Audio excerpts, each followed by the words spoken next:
Hi ನಮಸ್ಕಾರ ರೀ. ಏನಪ್ಪ ಅಂತಂದ್ರೆ ಮೊನ್ನೆ ಸುದ್ದಿಗೋಷ್ಠಿ ಕರೀತಾರೆ. ಯಾರಪ್ಪ ಅಂತಂದ್ರೆ ಪ್ರಕಾಶ್ ಇವರು. ಏನಕ್ಕಪ್ಪ ಅಂತಂದ್ರೆ ಧರ್ಮಸ್ಥಳದ ಪ್ರಕರಣದ ಕೇಸಿನಲ್ಲಿ ಇವ್ರ ಹೆಸರು ಬಂದಿರ್ತೈತಿ. ಸೊ ಚಿನ್ನ ಏನು ಮಾಡಿರ್ತಪ್ಪ ಅಂತಂದ್ರೆ ಇವ್ರ ಜೊತೆ ಮಾತಾಡೀನಿ, ಸೊ ಇವರು ಇದ್ರೊಳಗೆ ಅದಾರ ಅಂತೇಳಿ ಸೊ ಒಂದು ತನ್ನ ರಿಟ್ ಅರ್ಜಿ ಮುಖಾಂತರ ಹೇಳಿರ್ತಾನೆ. ಮತ್ತು ಆ ಪ್ರಕರಣ ಏನಾದರೂ ಅವ್ರ ಪರವಾಗಿ ಆಯ್ತಂದ್ರೆ ನಿಮಗೆ 29ನೇ ತಾರೀಕಿಗೆ ಬಂದು ತಪ್ಕೋತೀನಿ ಅಂತ ಹೇಳಿರ್ತಾನೆ ಪ್ರಕಾಶ್ ಅವರು. ಸೊ ಹಂಗಂತೇಳಿ ಅದರೊಳಗೆ ಸ್ಟೇಟ್ಮೆಂಟಾಗಿ ಬರ್ಕೋತಿರ್ತಾನೆ. ಅದ್ರ ಬಗ್ಗೆ ನಾನು ಮಾಹಿತಿ ಕೊಡ್ತೀನಿ ಅಂತೇಳಿ ನಮ್ಮ ಪ್ರಕಾಶ್ ಅವರು ಏನಪ್ಪ ಅಂತಂದ್ರೆ ಹೇಳಿರ್ತಾರೆ. ಸೊ ಅದೇ ಥರನಾಗಿ ನಿನ್ನೆ ಪತ್ರಿಕಾಗೋಷ್ಠಿಯನ್ನು ಕರೆದಿರ್ತಾರೆ. ಇದು ಮೇನ್ ಮ್ಯಾಟರ್ ಇದು. ಸೊ ಪ್ರಕಾಶ್ ಅವರು 10:30 ಬರ್ತೀನಿ ಅಂತ ಹೇಳ್ತಾರೆ. ಸೊ 10 ಗಂಟೆಗೆ ಬರ್ತಾರೆ ಅಲ್ಲಿ. ಸೊ ಅವ್ರು ಬರೋಕ್ಕಿಂತ ಮುಂಚೆ ಒಂದು ಪೋಸ್ಟ್ ಹಾಕಿರ್ತಾರೆ ಅವರ ಖಾತೆಯಲ್ಲಿ. ಏನಪ್ಪ ಅಂತಂದ್ರೆ ಪತ್ರಿಕೆಗಳು ಮತ್ತು ಮಾರಿಕೊಂಡ ಪತ್ರಿಕೆಗಳು ಆಹ್ವಾನ ನೀಡುತ್ತಿದ್ದೇನೆ ಅಂತ ಹೇಳ್ತಾರೆ. ಅದರಲ್ಲಿ ಮಾರಿಕೊಂಡ ಪತ್ರಿಕೆಗಳು ಯಾವುವು ಸರ್ ಅಂತರಿಕೆಯವರು ಫುಲ್ಲಾಗಿ ಕ್ವಶನ್ ಮಾಡ್ತಾರೆ ಅವ್ರಿಗೆ. ಸರ್ ನಮ್ಮದು ಅದೇ ಕ್ವಶನ್ ರೀ ಸರ್. ಮಾರಿಕೊಂಡ ಪತ್ರಿಕೆಗಳಿಂದ ಯಾವುದು, ಯಾರು ಹೇಳ್ಬೇಕು ಸರ್ ನೀವೇ ಅದಕ್ಕೆ ಆನ್ಸರ್. ಯಾಕಪ್ಪ ಅಂತಂದ್ರೆ ನಾನು ಆ್ಯಕ್ಚುಲಿ ಹೇಳ್ಬೇಕಂದ್ರೆ ಮೀಡಿಯಾ ವಿರೋಧಿನಿ. ಯಾಕಪ್ಪ ಅಂತಂದ್ರೆ ಯಾವ ಟೈಮ್ದಾಗ ಗೊತ್ತಾ, ಈ ರಕ್ಷಿ ಶೆಟ್ಟಿಗೆ ಹೋಗಿ ರಶ್ಮಿಕಾ ಅವ್ರ ಬಗ್ಗೆ ನಿಮ್ಗೆ ಏನು ಅಭಿಪ್ರಾಯ ಅಂತ ಕೇಳಿದಾಗ ನಾನು ಮೀಡಿಯಾ ವಿರೋಧಿನಿ.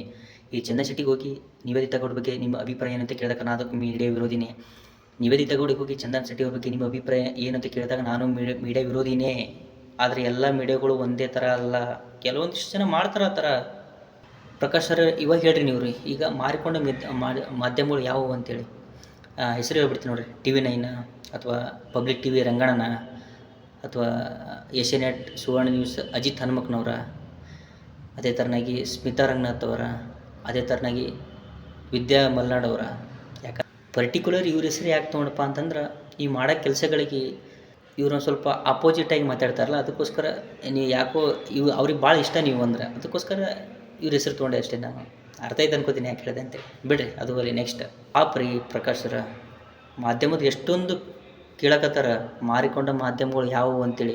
ಪಾಪ ಹೇಳ್ರಿ ಅವ್ರಿಗೆ, ನಮಗೂ ಗೊತ್ತಾಗಲಿ ಸ್ವಲ್ಪ, ನಾವು ಆ ಮಾಧ್ಯಮದ ಸ್ವಲ್ಪ ದೂರ ಇರ್ತೀವಿ ನೋಡಿರಿ. ಇವಾಗ ಎಕ್ಸಾಂಪಲ್ ಏನಪ್ಪ ಅಂತಂದ್ರೆ ಚಿನ್ನಯವರು ಬರ್ಕೋತಾರೆ ತನ್ನ ಇದ್ರೊಳಗೆ.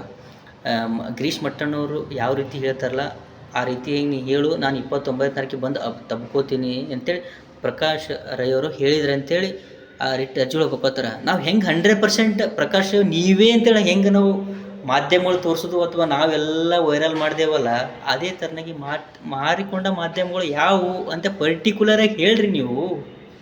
ಯಾಕೆ ಹೇಳೋಷ್ಟು ಹಾಕೋವಲ್ತ?